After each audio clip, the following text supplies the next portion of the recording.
What is up, everyone? Chris Manning here from the Locked On Cavs podcast. That's my partner in crime, Evan Damro. We're going to talk about Cavs Knicks, which the Cavs won. Not the most impressive performance, not the most, clean performance from the Cavs, but they won. They figured it out. We're going to get into that today and more on the Locked On Cavs podcast, your daily look at the Cleveland Cavaliers.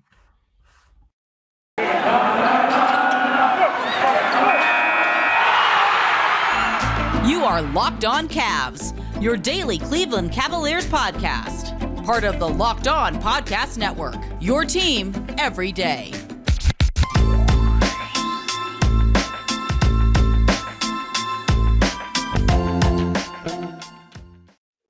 Before we get into today's show, we want to thank you for making Locked On Cavs your first listen every single day. Remember, we are free and available on all platforms.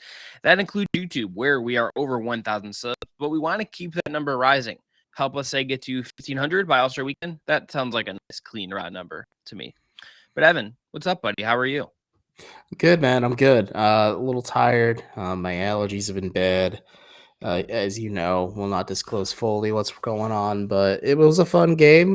Met friend of the pod, Cami Justice, finally. It was good to meet her in person. Met Daryl Reuter. Seems like a nice guy. Browns coverage queen Ashley Bastock is at the games. Chris, all we need is you now, man. And then just my set of friends is complete. I'm good.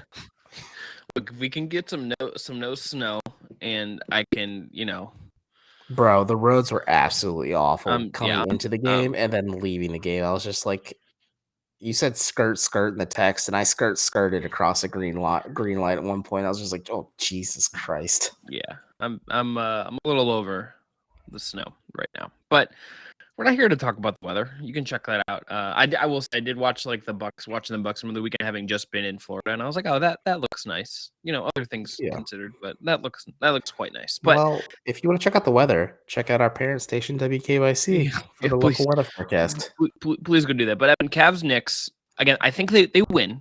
Like, I know they win. I don't think they win, but I would say this wasn't like a super impressive spoil win. It, dude. I haven't watched the game yet. 95 Snake kills Dumbledore this one. Evan's just like watching YouTube videos of Pokemon Legends Arceus, that Arceus, whatever, at the game. Arceus, yeah. Okay, he's got it right. Cavs win. They win by 2. They kind of dominate in the third quarter, and the Knicks kind of creep back towards the fourth. Cavs get to 29-19 on the season. Evan, I think if we're looking at our big takeaways here, we kind of have the same one looking at our script here, but I think it's just this team's offense just clearly is lacking like a secondary creator, and I think it's not going to be Rondo. I don't think he's going to fill that role in the same way Ricky Rubio did. But I think you look at what Garland is doing; he's having to do so much. I think we're seeing Mobley get empowered a little bit. I'll talk about that a little bit later. But I think this team had its best offense when not just Kevin Love got hot, but they moved the ball, they played with some energy, they played with some pace. Like, when they're doing that, and they're not just standing still and it's static, I think that happens. I think the energy level, particularly in the third quarter when this offense was at its best, looked much better. The ball moved. They kind of took a lead that I didn't think they would particularly give up, and then they proceeded to give it up and make this game close late. I also just think we should note that they missed Lauri Markkanen. We haven't talked about that. We'll talk about that more later. But they also didn't have Jared Allen this game due to a non-COVID illness. I think you really miss him just because you didn't see nearly as much pick and roll. You didn't see nearly as much just very simple, okay, we're going to just throw up. Darius is going to throw up some lobs. That was clearly missing. And I think you felt all of that in this game that I think, could have been, less close than it needed to be. Yeah, the lack of Jared Allen was really felt by the fact that just Evan Mobley is allergic to setting screens still. He just kind of taps and rolls, and that's just doesn't really work on a top Thibodeau coach team with just a very sound defense. Excuse me one more. But yeah, I just think more than anything, just having Colin Sexton there tonight just made it really clear that the Cavs miss him quite a bit. They miss Ricky Rubio quite a bit too. I think it was really evident when they had Rajon Rondo taking the game-winning three-pointer in the corner in the closing moments of the game. Absolutely bonkers stuff. Yeah. Just not putrid. Suboptimal, to say the least. I wouldn't say putrid, but suboptimal. I will call it putrid because Rajon Rondo corner through to seal a game, and then he bricks the shot. Is just oh, okay, we're doing this. Cool. That's where it ended up. I was just I made a face when I was watching the box. It's just oh, we're really having this happen. And then maybe that was his LeBron moment, and maybe Ray Allen is Darius Garland and Chris Bosh is Evan Mobley in this scenario, and just my comparison for Evan Mobley becomes complete. But it's clear they're just missing one of the most integral players. I guess Darius Garland initiates his offense, and I call him the most important player. I think it's clear that like Jared Allen is an all-star this year, and like he's playing out of his mind. And like you can get as much hustle you can from Isaac Okoro and Lamar Stevens and Dylan Windler and Dean Wade and you name it. And like Kevin Love going absolutely nuclear in the third quarter, like you're not going to get that every night. So you just need some type of offensive option to just kind of build this team out offensively and just kind of relieve some of the pressure on Darius Garland because he's also going to burn out at some point too. Like the Cavs can play him as often as they want. And like, yes, they have this power of youth and athleticism on their side a little bit too, but like the Cavs are kind of showing dead legs at times. It really showed against Oklahoma City the other day. It showed at times against the Knicks today. I think it's really going to show Wednesday against Milwaukee, which is just a very sound defensive team. Like Drew Holiday could eat Darius Garland's lunch, and that could be like one of the Cavs' uglier games this season. Like they've had two ugly games in a row, and I think they're just headed on a collision course to be really fugly against the Knicks, or not the Knicks, the Bucks, but I'm just interested to see what happens. I think, like I said, the Cavs aren't really an organization who overreacts to just injuries. I think with Garland and Rondo out, and Kevin Pangos just clearly not being an NBA caliber guard, like they really hit the trade button quickly to get Rondo. But like you said, Rondo alleviates some of the playmaking issues that you lost with Rubio coming off the bench. But you still need to go make another move to get like a secondary scorer, whether they are in the starting lineup or off the bench. I don't care. That's JP Bickerstaff's cross to bear and figure out. But the Cavs need to make some type of move just to kind of make the offense a little easier and a little more functional. Yeah, and I think we should just note, I was thinking about this over the weekend.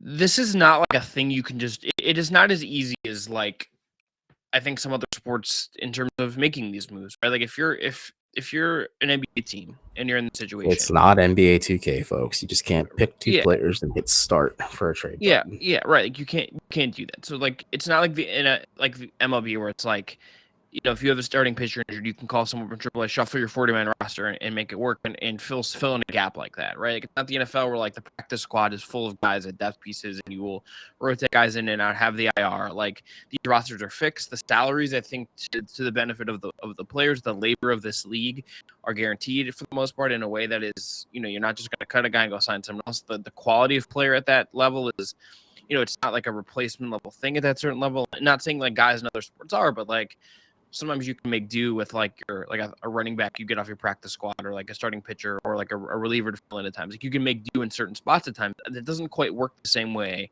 It is most sort of like the structure of like soccer where it's like, okay, once the transfer window is over in soccer, like you can't really go get anybody else. Like you just kind of have to like adjust your roster and make do. And like the Cavs still have this window here, a couple more weeks where they could make a move. I'll be curious to see what I would expect, Evan, that I think they do something. Yeah, I just do not know.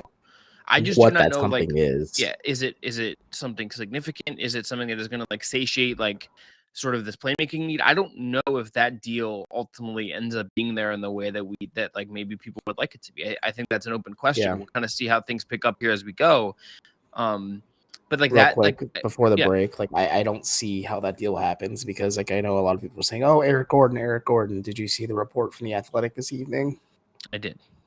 The Rockets are more than likely going to stand pat and keep Eric Gordon. It is posturing season. Like, I mean, like, you know, like we've talked about like the Levert Price, we've talked about Gordon, we've talked about like whatever. It's like, you know, like, I mean, everything we're seeing with Ben Simmons right now is extremely just like posturing season. Like that's what this is. But I think we're just in a situation where like we'll see where this goes and this come to the deadline and we'll see how aggressive the Cavs ultimately get. I don't know. I don't think anyone really has like the best idea, but it's like clearly a need. And I think like, you know, it's interesting that we're talking about this. Like again, the Cavs won, that's a good thing. They're still in a really good spot. They're game and a half out of first place in the East. That is incredible. I want to like take the macro view here and just say that is like really, really impressive. What I also just I think it's worth noting is like if we're thinking about the longevity of this team, the Knicks last year in the playoffs were absolutely done in by the fact that like they did not have enough creation in the playoffs. And like the Cavs, I think if you get to a playoff series, that is the thing that could do them. And like for looking at them for this year, I think long term, like they will go out and address it. I think, you know, like I think I'm more bullish on Colin Sexton's fit in this team long term, just from a playmaking standpoint, depending on where this goes and Me what the contract number too. looks like. It will come down to the money. Like that's ultimately like what this it's about the money, but we'll figure out where this goes. It's just an interesting spot. But Evan, after the break, we're gonna give out Cavs awards. So if you're listening for the first time, that's going to be game MVP, that is going to be play of the night, and that is going to be stat of the night. We'll each give out each of those awards. But first, I'm going to tell everyone about our friends at TrueBill. TrueBill is the new app that helps you identify and stop paying for subscriptions you don't want or need or simply forgot about. On average, people save up to $720 a year with TrueBill. Because companies make subscriptions hard to cancel, TrueBill makes it incredibly simple. All you have to do is link your accounts, and TrueBill will help cancel your unwanted subscriptions in just one tap. And your TrueBill concierge is there when you need them to help cancel unwanted subscriptions so you don't have to. Take Matthew B, for instance, who says, quote, in a matter of seconds, I saved $660 for the year on my DirecTV bill, saved $120 a year on my Sirius XM bill, and saved $840 a year on car insurance. That is some bread right there, folks. Do not fall for subscription scams. Start canceling today at TrueBill.com/LockedOnNBA. That is TrueBill.com/LockedOnNBA. Go right now to TrueBill.com/LockedOnNBA. It could save you thousands a year. And Evan, what else? I'm going to tell everyone about our friends at Built Bar. Built Bar makes it easier to stick your New Year's resolutions because they're giving you a tasty protein snack. You're going to want to eat it, and you're going to want to enjoy this protein bar, unlike any other protein bar out there, frankly, because those can be chalky, waxy, dry, just disgusting, and not enjoyable to eat. Think about some of these Built Bar flavors. I had a cookie dough one today. That was incredible. There's coconut almond. There's peanut butter brownie. There's Evan's favorite cookies and cream, mint brownie, salted caramel, a whole bunch more. And they have mixed boxes. They have a factory second sale going on tomorrow, so you can save some money if on top of the discount we're going to give you. They keep them coming. They keep it heat. Look, 17 grams of protein in most bars, 4 grams of what? You got something to say? They could just 2-for-1 it, save money with TrueBill, and then use that money they save to go buy some Built Bars.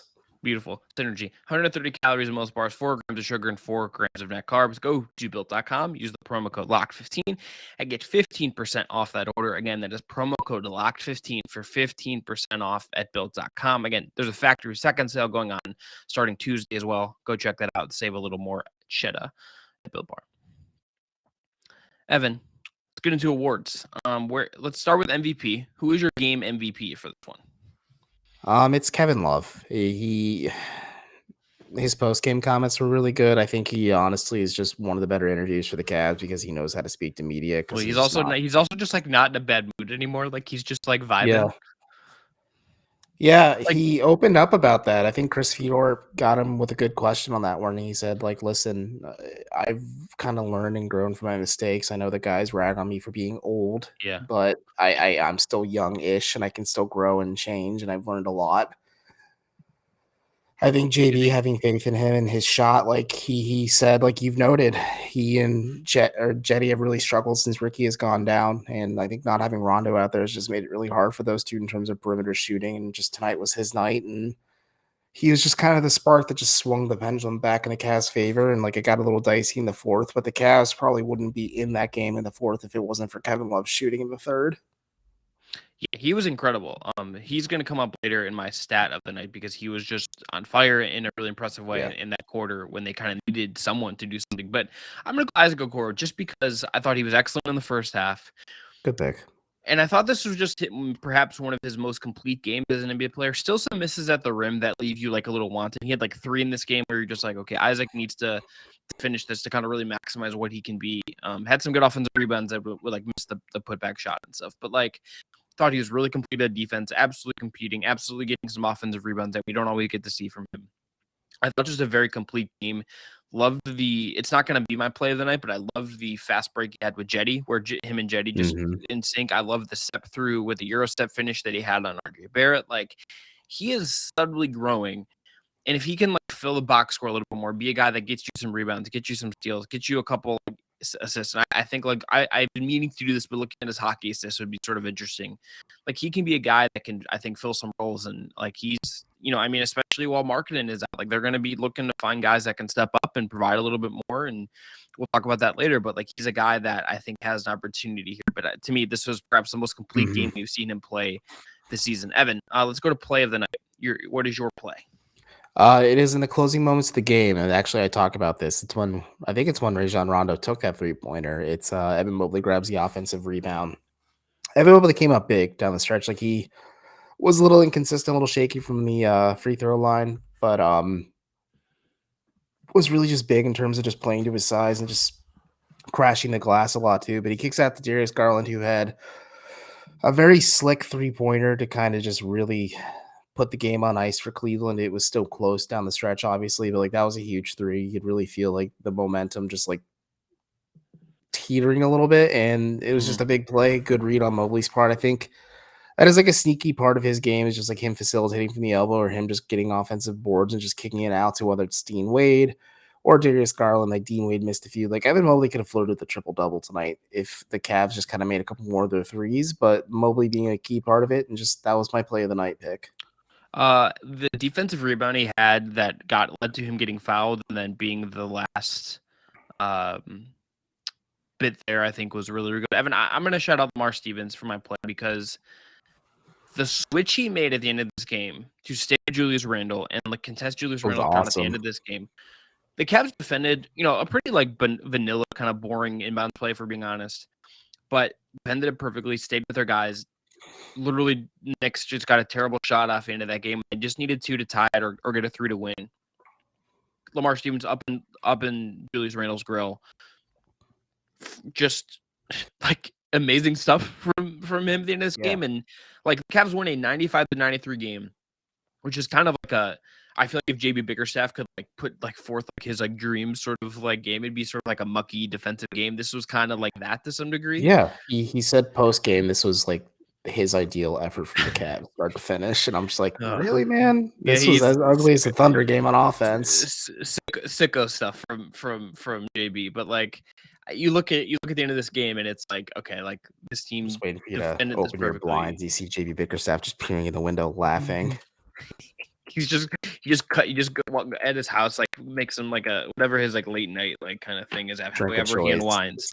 Whatever. I wonder what his post, but like whatever it is for him post game, just chilling. He's just like watching like Okoro's defensive clips. They're like, do you want to watch like like some of the offense? Like, nah, I just want to watch Evan Mobley like having this man rebound and watch. We should just. I just want to know, Evan Mobley put Julius Randle like in a cage and just like defended him. And well, that's why the Knicks got Evan Mobley off him on the last possession. Like they made a concerted effort, and then like you said, Stevens defended him like crazy. Perfect. And I asked JB about it. He's just like, no, that's what we expected. And I'm like, really? He's like, yeah, no, Lamar is probably one of our most trustworthy defenders in like clutch situations like that. Rotation player, Lamar Stevens. Anyway, Evan, stat of the night. Mine is Kevin Love's third quarter, 14 points, 4-6 from 3. Literally just came out shooting and was not good in the first half, but came out fire and ended up having a 20-point night. But they needed that offensive juice in the third quarter. And like just his ability to shoot, his ability to kind of put up that quarter when the Cavs offense was stagnant and they're just kind of looking for any sort of offensive lifeline at times. That was really key. And Kevin Love remains really important. And that quarter was weird to say. Like if we're cutting up like the tape of like Kevin Love 6th man of the year candidate, that quarter is on the highlight reel for sure. Oh, absolutely. And I don't know what the odds are. I don't know if the lines have changed much. He wasn't under consideration last time I checked. That'd be something worth watching if you want to put any money on anything. Like Rubio, I don't think he wins the award, but like he's gonna probably be in the race towards the end. He wasn't like the best candidate on the team until Rubio's injury is the thing, and now it's like, like maybe his body of work like makes him like a voting candidate. I don't know. That's one of those awards I never like. I always my definition is probably different than like how they like Jordan Clarkson won it last year. A lot of Jazz people like Joe Ingles actually was a more valuable bench piece, whatever. But Evan, your stat of the night is what? Yeah, with his 5th straight 10-plus assist performance, Darius Garland has tied LeBron James for the longest streak by any Cavalier over the last 10 years, and that's just absolutely bonkers to think that they've had Kyrie Irving on this roster. They've had LeBron James again on this roster in the last decade. And Darius Garland he's in rarefied air. It's just another milestone and accomplishment for him. He's like the first triple-double since LeBron in like the last 3 years in the terms of regular season play. And if you want to be cheeky about it, like the last triple-double before DG's was in the NBA Finals against Golden State in 2018. So Darius Garland's really freaking good. Hot take. Yeah. good NBA player. All right, Evan, after the break, we'll get into Lauri Markkanen's injury, what that means. Talk about Dean Wade in that segment as well, because he took the starting spot for Lauri Markkanen on Monday night. But first, you're going to tell everyone about our friends at BetOnline. I absolutely am. BetOnline would like to wish you all a happy new betting year as we continue our march to the playoffs and beyond. BetOnline remains the number one spot for all the best sports wagering action for 2022. New year and a new updated desktop and mobile website to sign up today and receive a 50% welcome bonus on your first deposit. Just use our promo code LOCKEDON to get started. From football, basketball, hockey, boxing, UFC, right to your favorite Vegas casino games, do not wait to take advantage of all the amazing offers available for 2022. BetOnline is the fastest and easiest way to wager on all your favorite sports. BetOnline, where the game starts. Okay, Evan, last segment. Let's talk about Lauri Markkanen, who's going to miss some time. We don't know exactly, I think, the extent yet. I like the title you have, Missing Markkanen. It sounds like a CW like teen drama. It's my aborted Riverdale spinoff pitch. Hmm. You know. Yeah.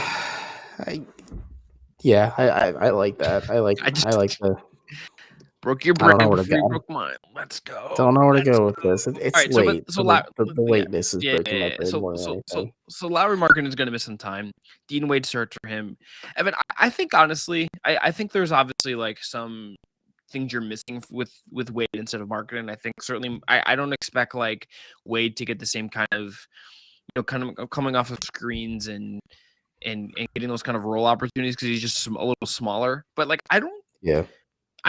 And I hope he gets better soon. I don't know if this is like obviously if you're the Cavs, you want to be healthy as fully as possible. And like you'd like to just like go through a stretch of not having injuries to guys that you're paying lots of money to and matter to your team and all that stuff. Mm-hmm. I kind of think they can survive this though. I think they'll reasonably be okay. There will be some issues. I think there will be an adjustment period. I think Dean Wade he was already probably deserving of some minutes, and I kind of think they can survive with him kind of playing in which he already did once this season, filling in for Lauri. Granted, I gave pause to that just because they had Ricky Rubio still coming off the bench. They had Colin Sexton for like a game or two before he went down for the season, of course. But no, Dean Wade really played well tonight against the Knicks, and I agree. Like I think the Cavs are going to be rough. I think it's going to be ugly still. But I think they'll be okay with that Lauri Markkanen out there on the floor just because of Dean Wade. He was their second best three-point shooter, if you want to put it, quantify it statistically, is 4-7 from the floor from three. Just played a lot of hustle stat moments. Played really hard. There was times he's playing heavy-footed, which I noticed, but I think having Evan Mobley is just like the safety valve to kind of protect the paint when he gets blown by whether it's like RJ Barrett or a quicker guard who's playing the three instead. That kind of makes it a little tough defensively, but I think Dean Wade is a solid player. Kevin Love called him a consummate pro, where he's just always prepared. Dean Wade said post game it was tough for him his rookie year because his role really wasn't defined, and now he just kind of knows what he is on this team. Or when the team calls on him, he needs to be ready, and clearly he was ready. He didn't find out he was starting until today, so clearly just came in with the right mindset, the right ability, and just kind of provided what the Cavs needed. Just some solid defense, some three-point shooting, some rebounds, some steals, just a little bit of everything. Like you said, there's going to be a bit of a drop-off because it's a little bit of a different player, but there's a lot of overlap with Lauri Markkanen and Dean Wade, and there's a reason why I was kind of banging my fist at times when Markkanen just was not hitting threes. I'm like, well, why don't you suck away a little bit or take away a little bit of Lauri's minutes and maybe give them the Dean Wade and just kind of see what you have? And I think the Cavs will be okay. There's just going to be some variations as well. I think the other thing to watch here is just once Jared Allen comes back, kind of how this kind of plays out. I'm going to pull up some of the lineup data and see what we kind of have on some of these guys. Yeah. I don't think they played a ton of this year, but we didn't even mention this because Jared Allen didn't play. They didn't go conventional. They stuck to their kind of system here, and they went with Ed Davis, who hasn't played another one of these guys that they've just kind of thrown in. Another guy that I think clearly, you saw the idea here was, okay, if we have issues, we want a guy that if he needs to spot start for us and play 20 minutes, we can make do with that. That was clearly kind of the vibe of trying to bring him in. And it's just, I think he's solid. I think that Davis is stuck around in the league for a long time for a good reason. He's just obviously not going to provide you what Jared Allen does. So it's just I don't know. Like, what else are you supposed to really do with that? Even just for the year, lineups with Wade, Mobley, and Allen, all three on the floor together, have played two. This is not including tonight's games, as far as I can tell. 224 obviously it's not going to possessions. include tonight's game. Jared Allen But didn't I play. actually don't know how fast cleaning the glass updates, if I'm being honest with you. So there's just Eh. a chance. Yeah, I don't know if it's like it could be a coding thing. Doesn't matter. 224 possessions on the year, plus 13 points per 100 possessions. They're scoring 105.4, which is not good, giving up 92.4 on average. The most commonly used lineup is Garland, Okoro, Wade, Mobley, Allen, which is going to be the starting lineup. We would presume when they're healthy. That is played. Oh, that obviously this hasn't been. Allen didn't play it then. I'm stupid. 90 possessions, plus 17 points per 100 possessions. Only scoring 93, which is not good, but is giving up 75.6. So, like, let's just assume the defense kind of regresses back to something more realistic, and the offense kind of normalizes and meaningful. Like, there's I think makings of a lineup there that is not too different than the Markkanen lineups. Those have been relatively successful in the year. We've seen got in terms of a lot of these lineups have had Rubio, which is worth pointing out. The second most common one that was Wade, Mobley, Allen had Colin Sexton in it with Garland, and that played 76 possessions during the year. So that's obviously not something we are going to see. It is just going to be interesting to see how this levels out, and I tend to think it will be fine. Like let's just if Markkanen misses a month, 6 weeks, whatever. Like I kind of think they can survive that. Let's put it this way: if you were going to tell me that they were going to miss someone for a stretch again, and it had to be one of the starters, I kind of think this is the guy that, if you had to pick, this is, and you wouldn't want to pick, but this is reasonably the guy you would sort of think, okay, they could probably reasonably survive this if it came down to it, I think. I mean, yeah, I think I'm not trying to say no dip, but if they lost Garland, huge blow for this team. If they lose Mobley or Allen, like you saw tonight, not having Allen out there was hard. Okoro, you can patchwork it a little bit together with having Stevens out there, and ditto for Markkanen with Wade. It's just, like you said, they're not going to get the same results. I think they're going to be able to figure it out, tinker with it a little bit. They had Kevin Love playing less than 25 minutes. Maybe they lean more on Kevin Love at times, I think. I know what I wanted to make is this is a good opportunity for Dylan Windler to kind of show that he is a valuable or a salvageable or a possible NBA rotation piece as well, just because Windler played 9 minutes in this one of 2 from the floor, 2 points, 4 fouls, 2 rebounds. He's kind of got some ticky-tack calls against him, but you're not going to get a lot from him, I think. But if you get him to play hard on a night-to-night basis, that's going to endear him more to this coaching staff and get him minutes when this team is fully healthy. But I think Markkanen being out, this is the Cavs' way of saying, okay, Dylan, we're going to have to lean on you a little bit more. We're going to lean on Lamar Stevens a little bit more. It's going to be a team effort. It's not just going to be okay, Dean Wade, you're going to just solve all of our problems. Yeah, they're not. Yeah, it's not going to be 1-for-1, just like the Rondo thing is 1-for-1. And I want to end on one last note. What did you think of Rondo in his first? Just because of the injury he's had, the hamstring injury. This is his first actual game in Cleveland. What did you think? I thought 18 minutes was the just right amount that the Cavs need to play him overall. I thought having him play 18 minutes coming off a hamstring injury was certainly bold. I liked the 2-guard lineups with him and Garland that they ran at the end of the second half. I'm just okay, this is what the Cavs like to do with Rubio and Garland. Let's try it out with Rondo and Garland as well. It worked. I think having Garland play off ball with Rondo being the initiator worked a lot too. It's just kind of what I expect. A little bit of playmaking, some okay-ish defense. The 3-point shooting is still a surprise. I expect him to come crashing back down to earth eventually. I think we saw when he was taking the game icing 3-pointer at the end there, and it thankfully resulted in a Garland 3. Maybe it was just all part of the plan all along, but yeah, it looked good. I think he provides some positive minutes. I don't think he's fully going to replicate what Ricky Rubio provides just because he is in his 30s and has a ton of mileage on his body at this point. I think he is solid enough for what the Cavs need, but again, this Cavs team is screaming for a secondary shot creator and a shot taker as well. And seeing Sexton on the bench really just crystallized that viewpoint of damn, the Cavs could use Colin Sexton right now, especially we talked about this, how they're using Brandon Goodwin. If they use the Colin in a similar role where he's a playmaker off the bench and maybe you pair him with Rondo, it just makes so much more sense for this Cavs team. Yeah. All right, let's wrap it up there. That's going to be it Well, for how this do you episode. feel Locked about On. Rondo? Tell me.